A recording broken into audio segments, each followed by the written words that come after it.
And welcome back to the Hannity primaries. Now, former New Mexico Governor Gary Johnson says he has big plans to overhaul America's fiscal and entitlement programs. But will you, the voters, will you go along?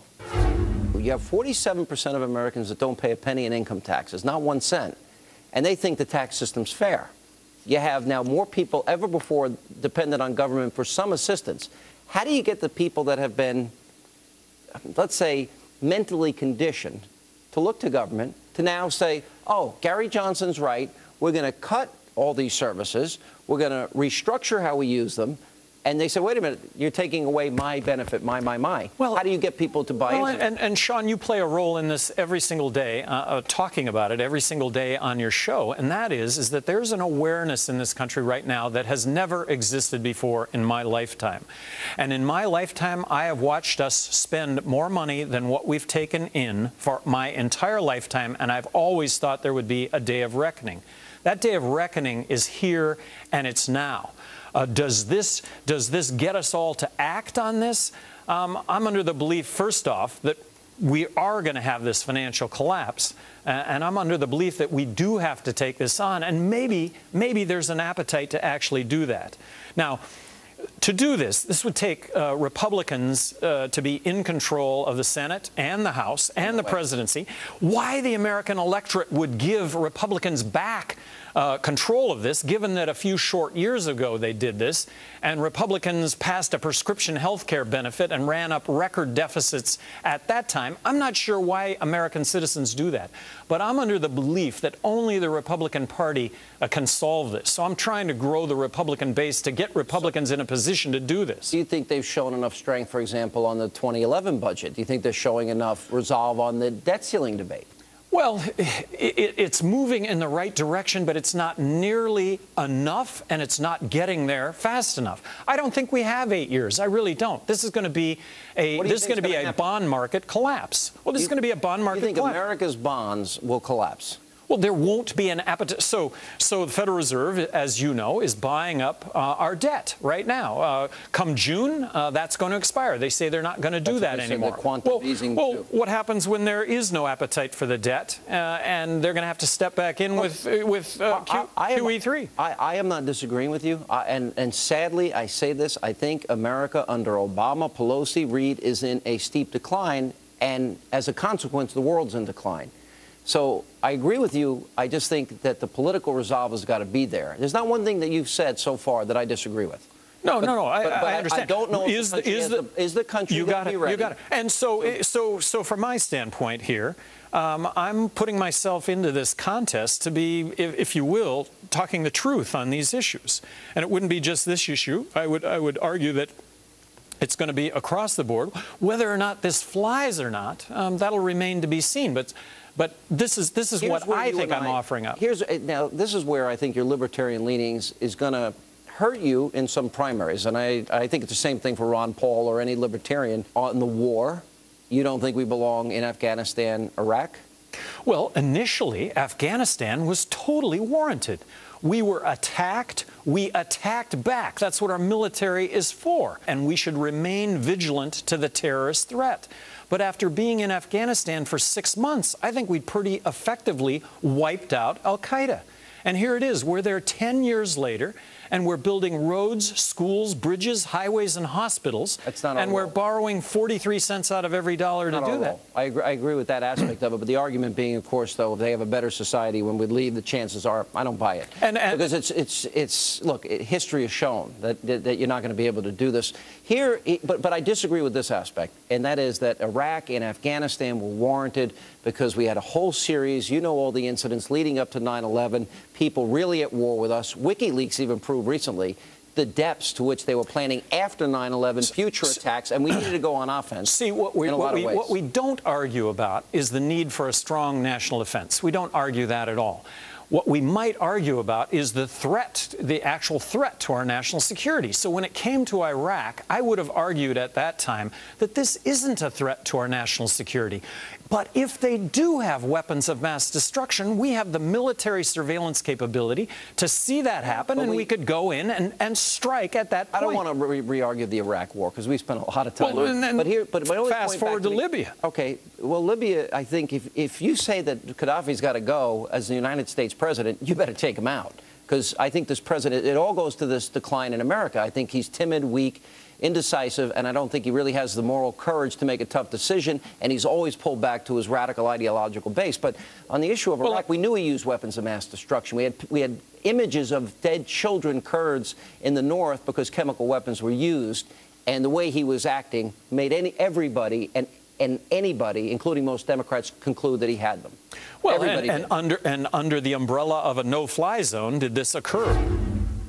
And up next, the Hannity primaries get a little heated as my discussion with Governor Johnson returns to the topic of legalizing all drugs in America. That debate straight ahead. And welcome back to the Hannity primaries. We continue now with former New Mexico Governor Gary Johnson. You run into, I think, problems with the base.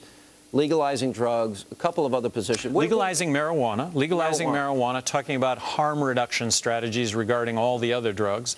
So talking about legalizing marijuana. I came at this issue from a cost-benefit analysis standpoint. Sean, and I'm not telling you anything that you don't recognize, half of what we spend on law enforcement, the courts, and the prisons is drug-related. And to what end? Well, $70 billion a year.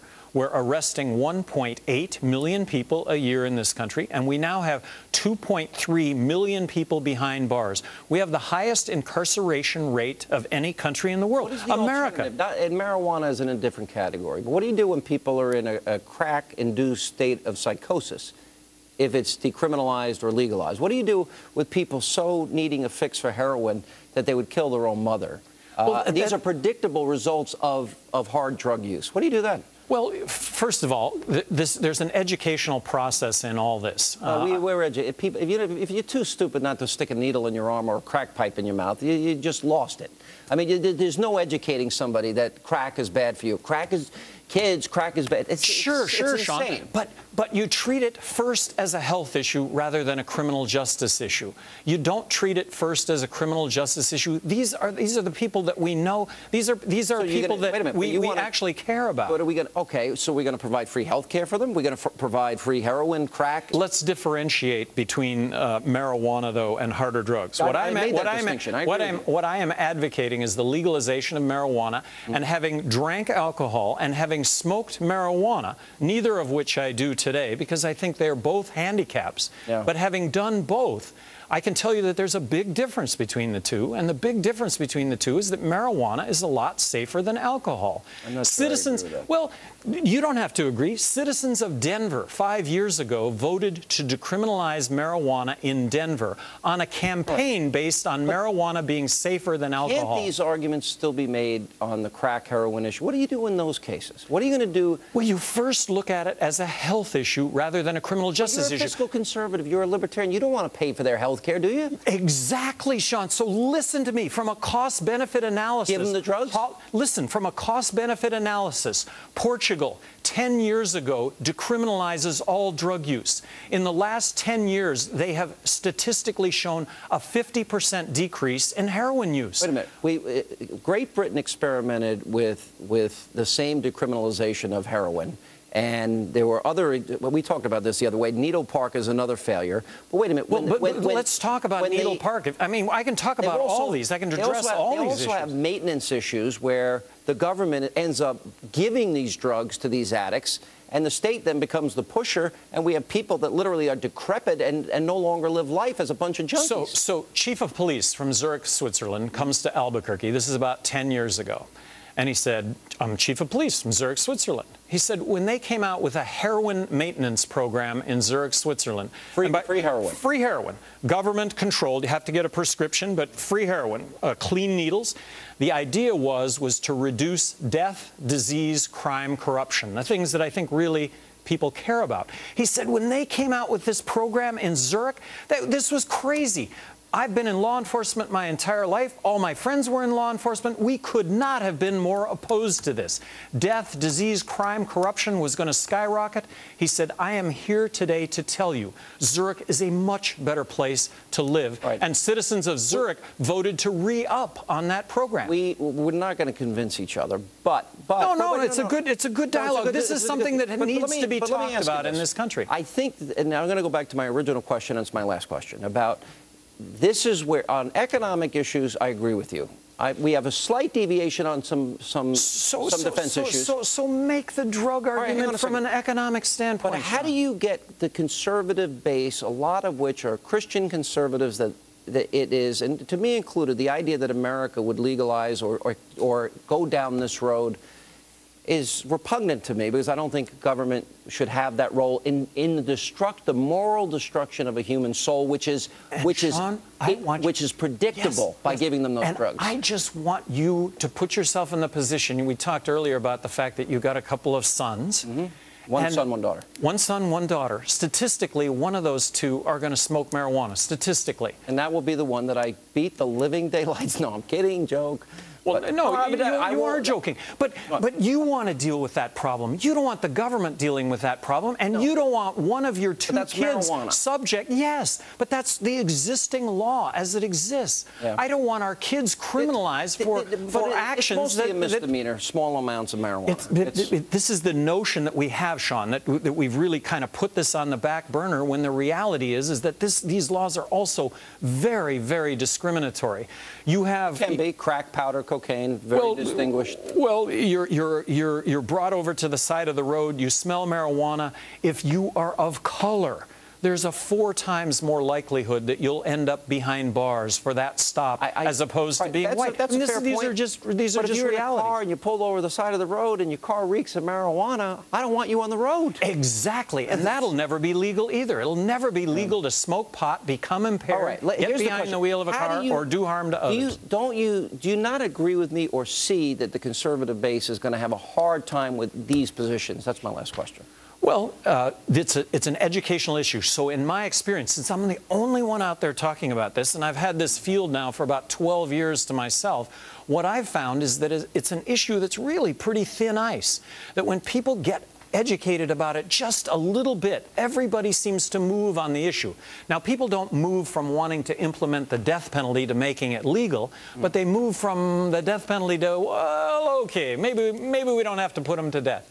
I'm just saying, everybody with just a little bit of education on this issue seems to view it in a different way, and that's a good thing, because we've got so many people locked up in this country. Gary Johnson, it's great to see you. Sean, thank you so much for being here. And thank you very much for having me. Thanks very much. Hope you come back soon. All right. And that is all the time we have left this evening. As always, thank you for being with us, and I hope you have a great night.